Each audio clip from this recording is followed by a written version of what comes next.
தமிழ்நாட்டு பாலிடிக்ஸ பொறுத்தவரை ரொம்ப சிக்னிஃபிகன்ட்டான ஒரு சந்திப்பு. இபிஎஸ் மோடி சந்திப்பு. மோடி இபிஎஸ் சந்திப்பு. அ எவ்வளோ இம்பார்ட்டன்ட்டான சந்திப்பு நீங்க பார்க்குறீங்க சார்? எனக்கு கிடைச்ச தகவல் படி சொல்றேன். இன்னும் உறுதி செய்யப்படல. பிரைம் மினிஸ்டர் ஆஃபீஸ் சோர்ஸ்லேருந்து கிடைச்ச தகவல் 27ஆம் தேதி திருச்சியில 12:30 to 1 எடப்பாடி பழனிசாமிக்கு அப்பாயின்மென்ட் குடுத்துருக்காங்கன்னு சொல்றாங்க. ஆனா இது சப்ஜெக்ட் டு சேஞ்ச். எப்போதுமே மாறுதலுக்கு உட்பட்டது. அது எப்படின்னு நமக்கு தெரியாது. இந்த சந்திப்புங்கிறது ஒரு முக்கியமான ஜெஸ்சர்.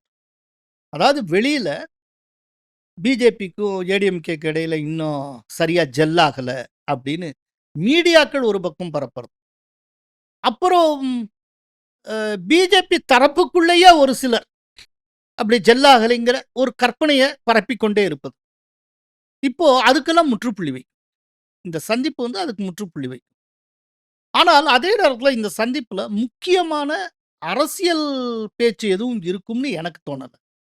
அது ஏன் அப்படின்னா, இந்த தடவை தமிழ்நாடு அஃபேர்ஸ் சம்பந்தமா பேசுறது, அது இது டெசிஷன் மேக்கிங் எல்லாமே அமித்ஷா கையில மோடி ஒப்படைத்து விட்டார்.